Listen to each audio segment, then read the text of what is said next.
एक तर गाडगे बाबाने अनेक वेळा असं विचारलेलं आहे की असा कसा तुमचा देव की जो बोकडाला लालची आहे. परंतु त्याच्याबरोबर गाडगे बाबांचं फार चांगलं उदाहरण आहे जे मी नेहमी अनेक ठिकाणी देत असतो.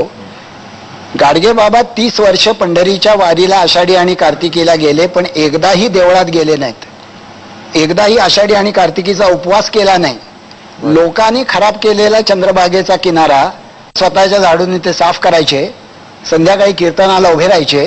समोर हजारो माणसं असायची आणि बाबा त्यांना विचारायचे, देव पाहिला का देव? लोकांना वाटायचं त्यावेळी बाबांचं एवढं नाव झालेलं नव्हतं की अरे हा माणूस आम्ही पंढरीच्या पांडुरंगाला भेटायला आलोय आणि आम्हाला विचारतो देव पाहिला का देव? लोक म्हणायचे पाहिला जी. बाबा म्हणायचे कमाल आहे, तुम्ही देव पाहिला? तुमचा देव कुठे राहतो? लोकांना वाटायचं याला काहीच माहित नाही. ते म्हणायचे अरे आमचा देव देवळात राहतो, तो रंगाने सावळा आहे, तो विटेवर उभा आहे, त्याच्या कटीवर हात आहे, त्याच्या बाजूला रखमाई आहे.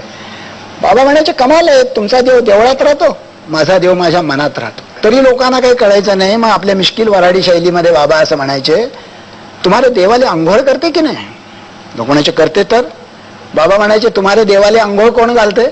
लोक म्हणायचे आम्हीच घालतो जी. बाबा म्हणायचे अरे जे तुमचे देवाले स्वतःची आंघोळ स्वतःले करता येत नाही तो तुम्हाला तुमच्या भाग्याची आंघोळले काय घालणार? मग बाबा विचारायचे तुम्हाला देवाले धोतर नेसते की नाही? लोक म्हणायचे नेसते. तर बाबा म्हणायचे तुम्हाला देवाले धोतर कोण नेसवते? लोक म्हणायचे आम्हीच नेसवतो जी.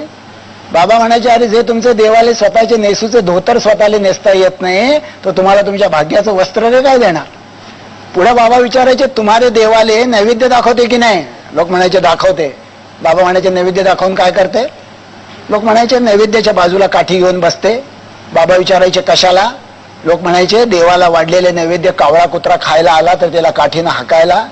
बाबा म्हणायचे अरे जे तुमचे देवाले त्याच्यासाठी वाढलेल्या नैवेद्याचे स्वतःचे स्वतःले रक्षण करता येत नाही तो तुमच्या आयुष्याचं रक्षण रे काय करणार? आणि पुढं गुप्तेजी एक लाख मोलाचा प्रश्न बाबा विचारायचे, जित्ता जागता देव कोणी पाहिला का? जित्ता जागता देव.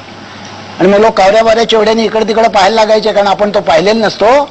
गाडगे बाबांच्या बाजूला एक माणूस उभा असायचा, रापलेला चेहरा, जाडे भरडे खादीचे कपडे, पांढरी शुभ्र दाढी, पाय अनवाणी. त्याच्याकडे बोट दाखवत बाबा म्हणायचे अरे हे भाऊराव पाटील बघा, हे महारामांगाच्या पोरांना शिकवण्याचं काम करते, त्याला देव म्हणा. अरे ते गांधी बाबा बघा, ते देशासाठी मर मर मरते, त्याला देव म्हणा. अरे अडाण्याला शिक्षण द्यावं, बेघराला घर द्यावं, रंजल्या गांजलेल्याची सेवा करावी, मुख्या प्राण्यावर दया करावी. बाप हो देव याच्यात राहतो.